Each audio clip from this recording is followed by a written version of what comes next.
I started using the voting on Learning Clip in 2008. It was a great big hit with the children and gave me plenty of data, so I knew just where the children's strengths and weaknesses were. One of the things which is very important to explain to children is if the task is the right level, they shouldn't be getting it just right. There should be mistakes, and it's letting the children build the confidence to make those mistakes and learn from them. It's helped me loads because we have self-paced and we have pals and we can talk to them if we need help, or we can go and ask Mr. Foster. It's made me a lot more confident about doing maths. Once it's set up, Learning Clip is very easy to use.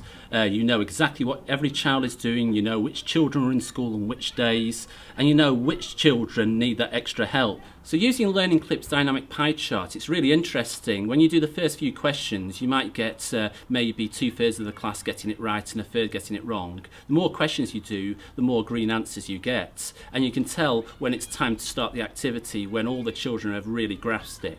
With the self-paced questions in Learning Clip, you notice straight away that a child might make a mistake or two, but before not too long, you find that they're not making any mistakes and they're not having to do as many attempts at the question to get it right. If you got a question wrong, you wouldn't know if you got it wrong or right until they've actually marked your book. But with Learning Clip, it says try again, and it just helps you with your confidence a bit. Because if you're on a worksheet and if you get it wrong, you only find out in like quite a long time because they have to mark it. But when you get it wrong on the activate, Mr. Foster tells you straight away. If it was on paper, then he might not know what you've done. He might just think you were guessing or something like that.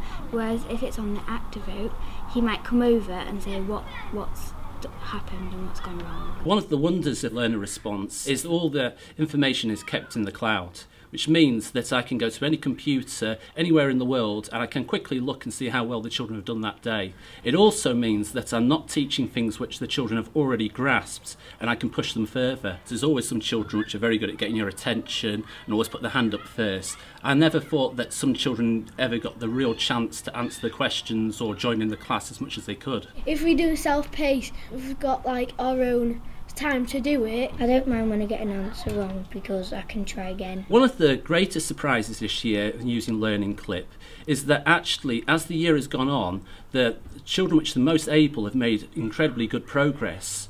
But also the children which were starting to fall behind have actually caught up. So now there is far less range of ability in the class than there was at the start of the year. All the children are at least national expectations, and most of them are well above. And I think this is because that the children are excited about maths, enjoying maths again, and really want to do well. And it's also fostered peer assessment where children will actually teach another child something which they know, which also, you know, makes sure that they're really challenged to explain their understanding of the maths. I think my results have improved quite a lot, and my parents are very happy to see that. My results have improved and my parents think that's brilliant. I really think Learner Response is the technology of the future for the classroom. It means that you can take a class of 30 children and you can assess them and you can make sure that children don't fall behind. And you can see the progress in real time over 10 or 15 minutes in the lesson, from children not having a great grasp of a concept to really understanding it. I think if it's used on a whole school basis, that you wouldn't have these big gaps in attainment in year 6. I think they would have been sorted out long before that, and I feel all we need now is to make sure that the resources out there are used and more resources are made in the future.